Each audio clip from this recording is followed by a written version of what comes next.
ਸਤਿ ਸ੍ਰੀ ਅਕਾਲ ਜੀ। ਪਾਕਿਸਤਾਨ ਦੇ ਸਭ ਤੋਂ ਵੱਡੇ ਪੱਤਰਕਾਰ ਨੇ ਤਾਮਿਲਨਾਡੂ ਦੇ ਨਵੇਂ ਸੀਐਮ ਥਾਲਾਪਤੀ ਵਿਜੇ ਦੀ ਜ਼ਿੰਦਗੀ ਨੂੰ ਲੈ ਕੇ ਐਸੇ ਰਾਜ਼ ਖੋਲ ਦਿੱਤੇ ਨੇ ਕਿ ਮੈਂ ਸੁਣ ਕੇ ਹੈਰਾਨ ਹੋ ਗਿਆ। ਇੰਡੀਅਨ ਮੀਡੀਆ ਦੇ ਉੱਤੇ ਇਹ ਗੱਲਾਂ ਹਜੇ ਤੱਕ ਸ਼ੇਅਰ ਹੀ ਨਹੀਂ ਕੀਤੀਆਂ ਗਈਆਂ। ਕੀ ਆਖਿਆ ਹੈ, ਕਿਹੜੇ ਰਾਜ਼ ਖੋਲੇ ਨੇ, ਅੱਜ ਦੀ ਆਪਣੀ ਇਸ ਵੀਡੀਓ ਦੇ ਵਿੱਚ ਆਪਾਂ ਜਾਣਾਂਗੇ। ਵੀਡੀਓ ਸ਼ੁਰੂ ਕਰਦੇ ਹਾਂ। ਤਾਂ ਵੀਡੀਓ ਸ਼ੁਰੂ ਕਰਨ ਤੋਂ ਪਹਿਲਾਂ ਇੱਕ ਛੋਟੀ ਜੀ ਬੇਨਤੀ ਹੈ ਕਿ ਜਿਹੜੇ ਵੀਰ ਭਰਾ ਬਜ਼ੁਰਗ इस चैनल ते नवे ने कर ली चैनल ਨੂੰ सब्सक्राइब कर लेना और बेल आइकन दे बटन ਨੂੰ प्रेस कर देना। वीडियो शुरू करते हैं। जोसेफ विजय चंद्रशेखर, जो आजकल मशहूर है थलापति विजय के नाम से, ये भारत का एक बड़ा मशहूर एक्टर और बन गया वजीर आला। ये कैसे हुआ? इस सारी कहानी के पीछे एक ट्विस्ट है, और वो जो ट्विस्ट है वो है एक सेल्फी। यानी एक सेल्फी ने एक आदमी को उठाकर वजीर आला बना दिया। ये कैसे हो सकता है? ये बात है 2020 की, जब विजय गिरफ्तारी से वापस आया अपने सेट पे ताकि वो अपनी फिल्म की शूटिंग मुकम्मल करे। लेकिन जब वो वहाँ पहुंचा तो हज़ारों की तादाद में, कुछ लोग कहते हैं कि लाखों की तादाद में नौजवान उसके मद्दाह वहाँ पे मौजूद थे। विजय ने एक ऊंची जगह पर खड़े होकर अपने मद्दाहों के साथ एक सेल्फी बनाई, और उस सेल्फी ने विजय की और पूरे तमिलनाडु की तकदीर बदल कर रख दी। किसी को आइडिया नहीं था कि ये होगा, लेकिन ये हुआ। 2020 में खींची जाने वाली ये सेल्फी हिंदुस्तान की तारीख में सबसे ज़्यादा शेयर होने वाली फ़ोटो बन गई। और उस दिन विजय को एक बात समझ आ गई। वो बात क्या थी आपको अभी पता नहीं चलेगा। शुरू से शुरू करते हैं और आपको बताते हैं कि ये कहानी एक्चुअली है क्या। बिस्मिल्लाहिर्रहमानिर्रहीम। अस्सलाम वालेकुम नादरीन, आप यूट्यूब चैनल देख रहे हैं, मैं इमरान खान हूँ। नादरीन, एक इंसान जो अपने करियर के अरूज पर हो और एक फिल्म साइन करने के लिए 200 करोड़ रुपए लेता हो, जिसके नाम पर सिनेमा घरों के बाहर बड़ी लंबी लंबी लाइनें लग जाती हों, जिसे साउथ इंडिया में भगवान की तरह पूजा जाता हो, अगर वो अचानक ये ऐलान कर दे कि मैं अब फिल्में नहीं बनाऊंगा, मैं अब सियासत में आ रहा हूं, तो आप भी यकीन नहीं करेंगे इतना बड़ा करियर छोड़ के कौन आता है। लेकिन ये कोई फिल्मी कहानी नहीं है, ये हकीकत है। तमिलनाडु के सबसे बड़े सुपरस्टार्स में से एक जोसेफ विजय चंद्रशेखर, जिन्हें दुनिया अब थलापति विजय के नाम से जानती है, ये सियासत में आ गया और कामयाब भी हो गया। हिंदुस्तान की सियासत में अदाकार पहली मर्तबा नहीं आए, पहले भी आते रहे। हेमा मालिनी को हमने देखा, एक उर्मिला एक एक्टर थी उनको देखा, सनी देओल को हमने देखा, शत्रुघ्न सिन्हा जो है वो भी सियासत में आए, क्रिकेटर्स भी आते रहते हैं, वो भी सियासत में हिस्सा लेते हैं, एक्टर्स भी आते हैं। ये कोई नई बात नहीं है। यानी जो तमिल फिल्में हैं वहाँ से भी बहुत सारे अदाकार पहले भी सियासत में आते रहे हैं, जिनमें रजनीकांत भी हैं, कमल हसन भी हैं और ललिता भी हैं, बहुत सारे और लोग हैं। लेकिन थलापति विजय का मामला जो है वो बिल्कुल मुख्तलिफ है। रजनीकांत ने कई सालों तक सियासत में आने का ख्वाब देखा, लेकिन फिर पीछे हट गया, और विजय ने सीधा मैदान में उतरकर सिस्टम को ललकार दिया। और आज की इस तफसीली रिपोर्ट में हम ये जानेंगे कि आखिर थलापति विजय ने फिल्में छोड़कर सियासत का मुश्किल रास्ता क्यों अपनाया। इनकी सियासी पार्टी तमिलगा वित्री कज़गम TVK, इसका असल मकसद क्या है, इनका नज़रिया क्या है, और इनके साथ हिंदुस्तान के रवायती करप्ट सिस्टम ने ऐसा क्या किया कि ये आदमी सियासत में आ गया। और हाल ही में तमिलनाडु के इलेक्शन में विजय ने किस तरह पूरी गेम तब्दील कर दी। तो शुरू करते हैं विजय की जिंदगी पर। यह बिल्कुल एक आम सी फैमिली के अंदर पैदा हुआ। विजय का जो बाप था चंद्रशेखर, ये तमिल फिल्मों की एक मशहूर डायरेक्टर्स में से एक था, और विजय की माँ शोभा वो एक प्लेबैक सिंगर थी, यानी फिल्मों में गाने गाने वाली खातून। विजय पैदा होता है 22 जून 1974 को चेन्नई में। अब लगता तो ये है कि एक डायरेक्टर का बेटा फिल्मों में आएगा, कामयाब हो गया, सबको यही लगता है। लेकिन विजय 1992 में जब पहली मरतबा फिल्म में आया और उसने एक फिल्म बनाई और अपना डेब्यू किया, तो उस पर बड़ी तनकीद हुई। ना सिर्फ उसकी फिल्म फ्लॉप हो गई, बल्कि मैगजीन्स के अंदर यहाँ तक लिखा गया उसकी तस्वीर छाप कर कि क्या ऐसी शक्लो सूरत का आदमी हीरो हो सकता है।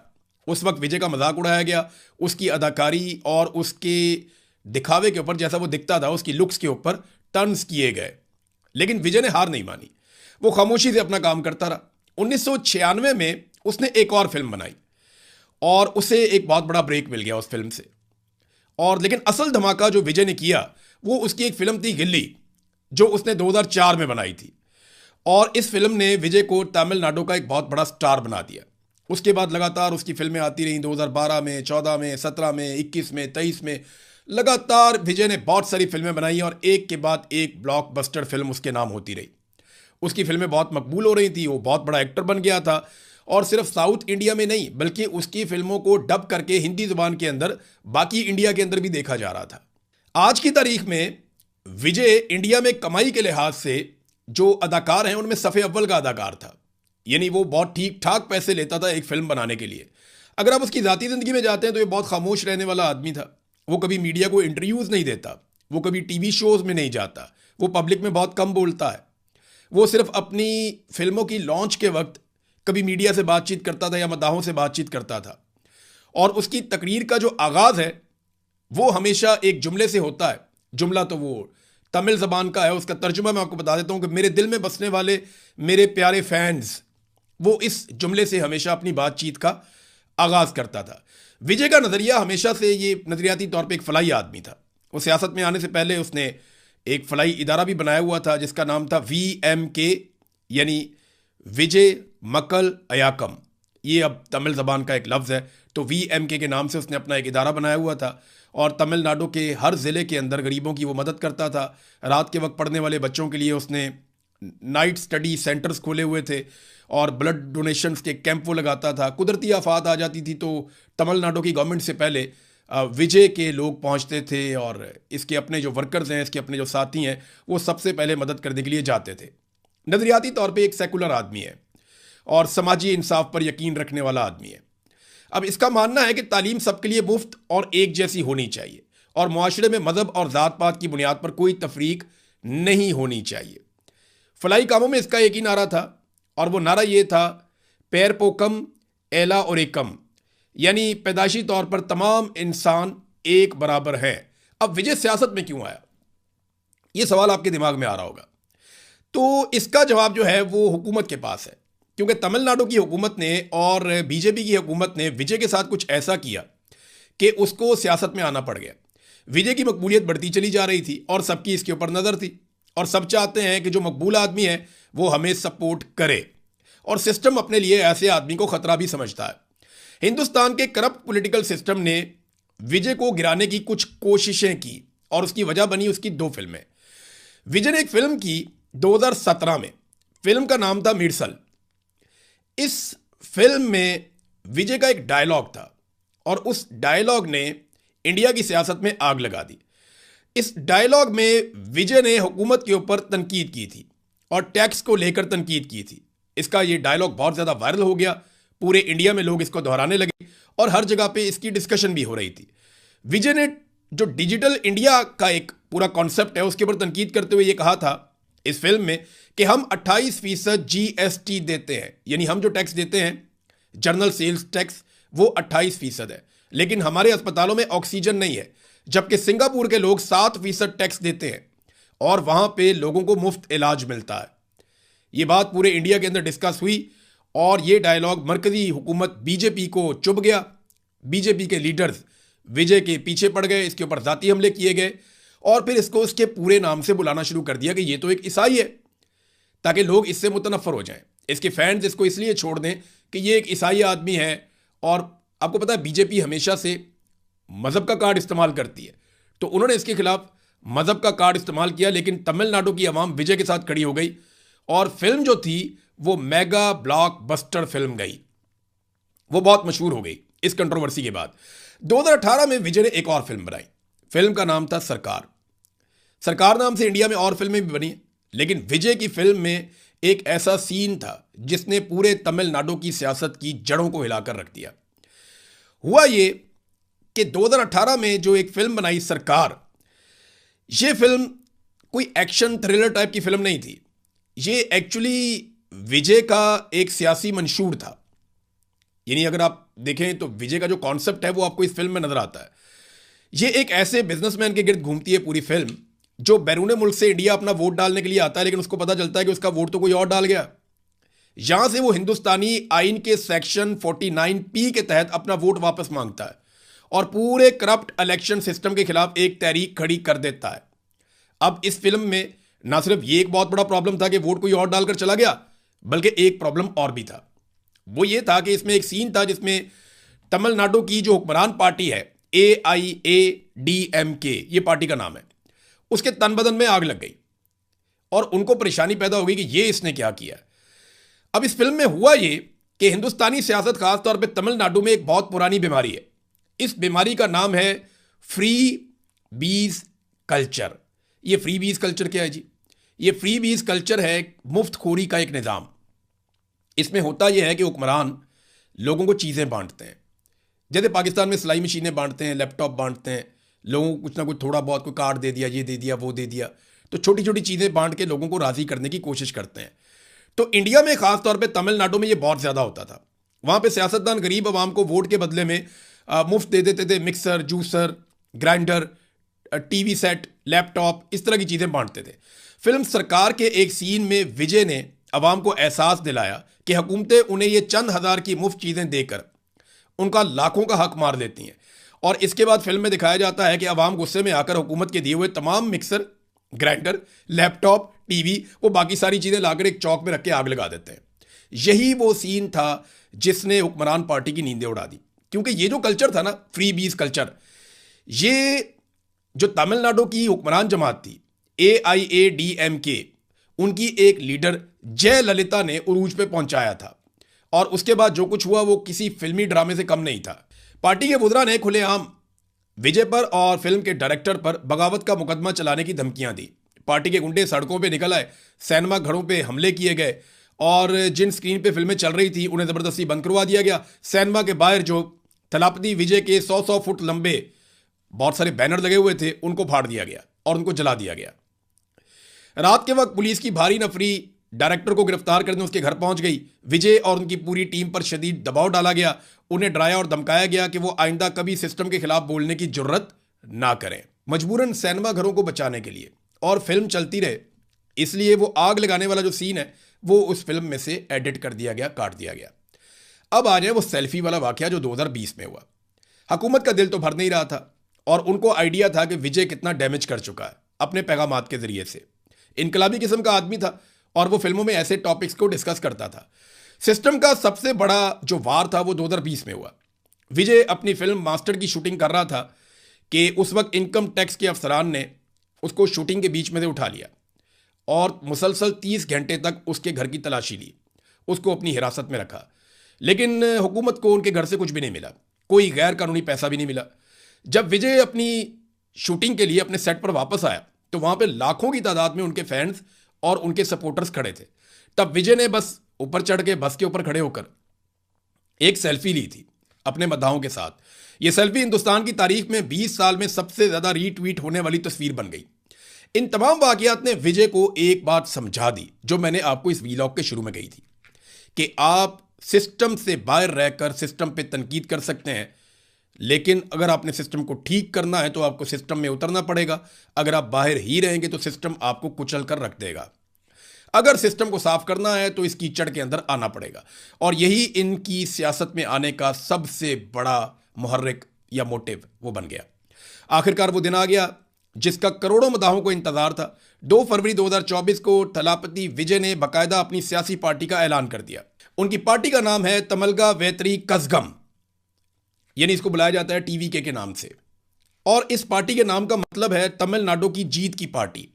विजय ने ऐलान किया कि उनकी पार्टी 2024 का जो इलेक्शन आ रहा है वो नहीं लड़ेगी और ना ही किसी को सपोर्ट करेगी, बल्कि इनका असल जो हदफ है वो 2026 में तमिलनाडु के जो रियासती इंतखाबात होने जा रहे हैं वो उसको अपना निशाना बनाएंगे। विजय ने इंतहाई दलेराना फैसला किया और अनाउंस कर दिया कि अपनी पहले से साइन की हुई 2 फिल्में मुकम्मल करने के बाद वो फिल्म इंडस्ट्री को हमेशा के लिए छोड़ देंगे और ख़ुद को मुकम्मल तौर पे आवाम के लिए वक्फ कर देंगे। ये एक ऐसा फैसला है जो हिंदुस्तान की तारीख में शायद ही किसी सुपरस्टार ने अपने पूरे करियर में किया हो। विजय ने अपनी पार्टी लॉन्च की, अपनी पार्टी का झंडा लॉन्च किया। पार्टी के अंदर 2 हाथी बने हुए हैं जो ताकत की और जद्दोजहद की अलामत हैं और बीच में एक फूल बना हुआ है। जब बादशाह जीत कर आते थे तो वो फूल पहनते थे। ये झंडा जो है ये तमिल की सकाफत को, बहादुरी को और फतह को जाहिर करता है। हिंदुस्तान की सियासत की एक हकीकत है कि यहाँ टिकट उन्हें मिलता है जिनके पास पावर होती है, काला धन होता है या कोई बहुत बड़ा सियासी खानदानी पस मंज़र होता है। लेकिन विजय ने नहीं किया ऐसा। विजय ने टिकट किन लोगों को दिया? विजय ने खोखले नारों वाला काम नहीं किया।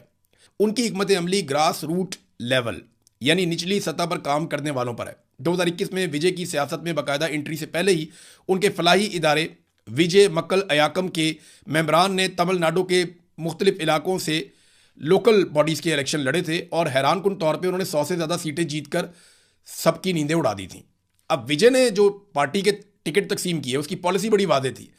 इसने पढ़े लिखे नौजवानों को टिकट दिया, पुराने और करप्ट सियासतदानों को अपनी पार्टी में शामिल करने के वो खिलाफ है। उसने यूनिवर्सिटी और कॉलेजों के जो टॉपर्स हैं उनकी हौसला अफजाई की। वो नौजवानों पर इन्वेस्ट कर रहा है ताकि एक नई और पढ़ी लिखी की आदत सामने आए। औरतों की नुमाइंदगी, यानी विजय ने अपनी पार्टी में जो खवातीन का विंग है उसको बहुत ज़्यादा अहमियत दी है और खवातीन का बहुत वोट भी उसे पड़ा है। विजय ने ऐसे लोगों को टिकट दिया जिनका कोई क्रिमिनल रिकॉर्ड नहीं है और वो अपने इलाकों में फलाही काम करते आ रहे हैं और वही टीवी के नुमाइंदे भी हैं। नाज़रीन, अब जरा थोड़ा सा देख लेते हैं कि तमिलनाडु की सियासत है क्या और विजय ने वहां पे जगह कैसे बनाई। तमिलनाडु की सियासत की जड़ें आज से 106 साल पुराने एक वाकये से जाके जुड़ती हैं। 1920 की दहाई में एक बहुत ही अजीम समाजी कारकुन थे, उनका नाम था ईवीआर पेरियार। तो ईवीआर रामास्वामी पेरियार ने एक तहरीक उस वक्त सेल्फ रिस्पेक्ट मूवमेंट चलाई थी जिसे तहरीक खुददारी कहते हैं। उसका उसने उस वक्त आगाज़ किया था। उस वक्त एक्चुअली ब्राह्मणों का कंट्रोल था पूरे मुआशरे के ऊपर और जो पेरियार था उसका नज़रिया ये था कि ज़ात पात का खात्मा किया जाए, ब्राह्मणों की इजारादारी से आज़ाद किया जाए, लोगों को, औरतों को उनके हकूक़ दिए जाए और सबसे बढ़कर तमिल ज़बान और तमिल सकाफ़त के ऊपर फ़ख्र किया जाए। पेरियार के एक शागिर्द थे, उनका नाम था CN अनादुरई। ये नाम आपने याद रखना है। उन्होंने 1949 में इस नज़रिए को एक सियासी पार्टी की शक्ल दे दी और उसका नाम रखा गया DMK। ये सबसे बड़ी पॉलिटिकल पार्टी थी तमिलनाडु की। ये पार्टी आगे बढ़ती गई 1949 के बाद और 1967 में इस पार्टी ने कांग्रेस को उखाड़ के तमिलनाडु से बाहर फेंक दिया और उसके बाद से लेकर आज तक कोई भी नेशनल पार्टी आज़ादाना तौर पे तमिलनाडु में हुकूमत नहीं बना पाई। अनादुरई के जाने के बाद DMK पार्टी की क़यादत संभाल ली M करुणानिधि ने। करुणानिधि एक ज़बरदस्त किस्म का लिखारी था। ये बहुत तेज़ आदमी था, बड़ा शानदार सियासतदान था और उसने DMK को एक नाकाबिले शिकस्त पार्टी बना डाला। पार्टी में करुणानिधि का एक बहुत बड़ा असासा था उस वक्त का एक शानदार एक्टर जिसका नाम है MG रामचंद्रन। ये अगर आप तस्वीर निकाल के देखें तो आपको पता चल जाएगा कि ये तमिल का बहुत बड़ा एक्टर था। ये फिल्मों के अंदर मसीहा का किरदार करता था और असली ज़िंदगी में भी लोग इसको महात्मा और देवता ही मानते थे और लोग इसकी लगभग पूजा करते थे। तो ये उस पार्टी के अंदर करुणानिधि का दायां बाजू था। इनके अंदर इख्तलाफात हो गए दोनों में और ये दोनों आपस में अलग अलग हो गए और जब इसको पार्टी से निकाला गया MGR नामी एक्टर को, तो ये सबसे बड़ी गलती साबित हो गई करुणानिधि की। MGR ने 1972 में अपनी एक अलग पार्टी बना ली और उस पार्टी का नाम रखा AIADMK। पहले वाला नाम DMK था, शुरू में लगा दिया AIA जिसका मतलब था ऑल इंडिया आना। अब ये पार्टी एक नई पार्टी बनके सामने आ गई। तब से लेकर अब तक एक मरतबा हुकूमत आ जाती है DMK की, एक मरतबा हुकूमत आ जाती है AIADMK की। तो ये आपस में ही दोनों खेलते रहे हैं। एक्टर MGR की मौत के बाद उनकी सियासी वारस बन गई एक और मशहूर फिल्मी अदाकारा जिनका नाम है जयललिता, जिन्हें तमिल अवाम प्यार से अम्मा कहकर पुकारती थी। फिर अगली 3 दहाइयों तक यानी 1990 से लेकर 2016 तक तमिलनाडु की सियासत में ये 2 लोग ही थे, एक जयललिता थी और दूसरे करुणानिधि। ये दोनों कभी एक जीतता था कभी दूसरा जीतता था। ये दोनों 2016 और 2018 में दुनिया से चले गए।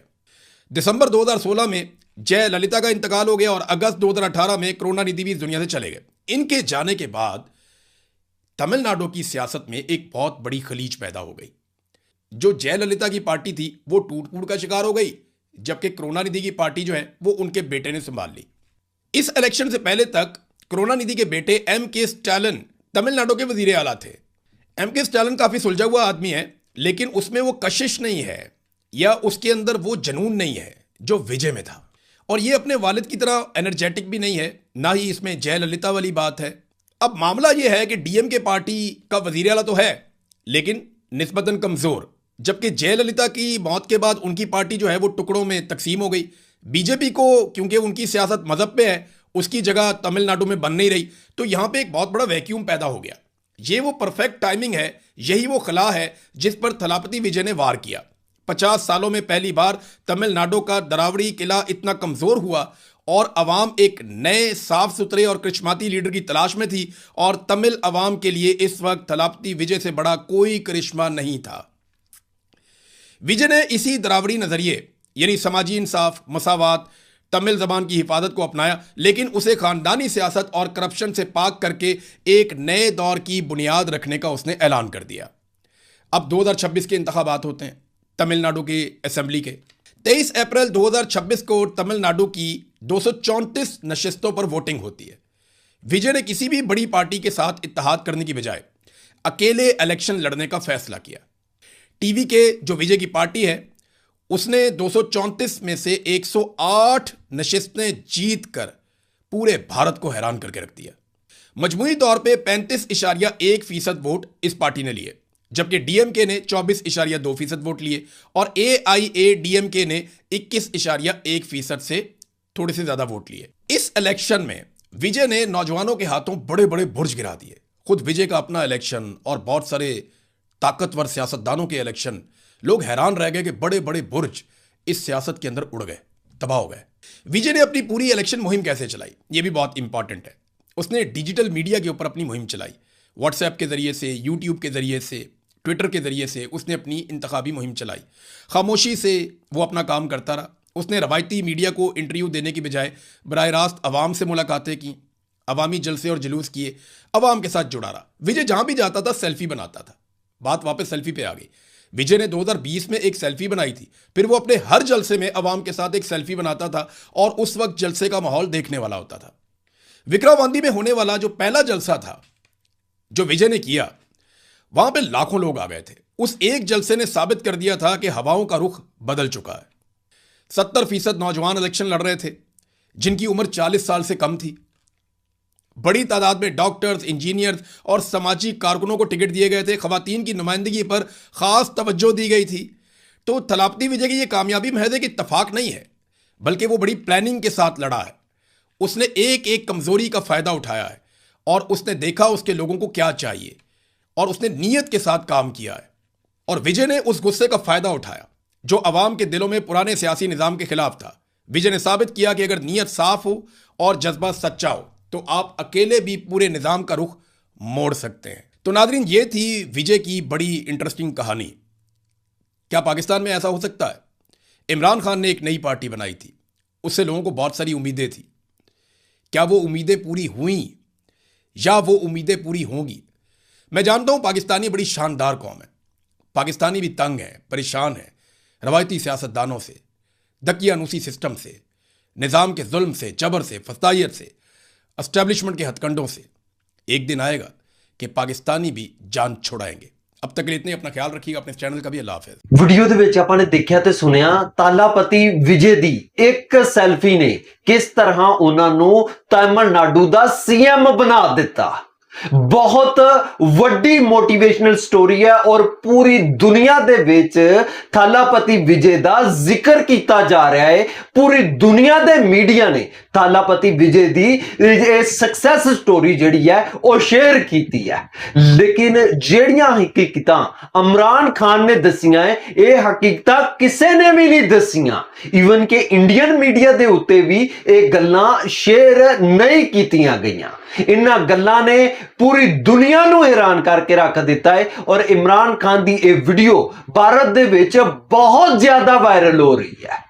जेन्युइन गल दसां ते थालापति विजय दी इस हिम्मत नूं सलाम है कि इन्नी ज्यादा मेहनत, वो भी सिर्फ और सिर्फ 2 साल दे विच 2 साल दी मेहनत ने उन्हां नूं तमिलनाडु दा सीएम बना दिता है। देखो जी, थालापति विजय मस्जिदां दे विच भी गए, मस्जिदां दे विच जाके नमाज पढ़ी, गुरुद्वारियां दे विच भी गए, गुरुद्वारियां दे विच जाके भी अरदास कीती। बाकी वीडियो देख के जो मैनू लगदा सी मैं आप जी नू दस दिता है। जो आप जी नू लगदा आप जी ने मैनू कमेंट दे विच लाजमी दसना है। ते इस मेरी अज दी वीडियो मिलदे आं आपां नैक्सट वीडियो दे विच। उद तक मिलदे हो इजाजत, रब राखा।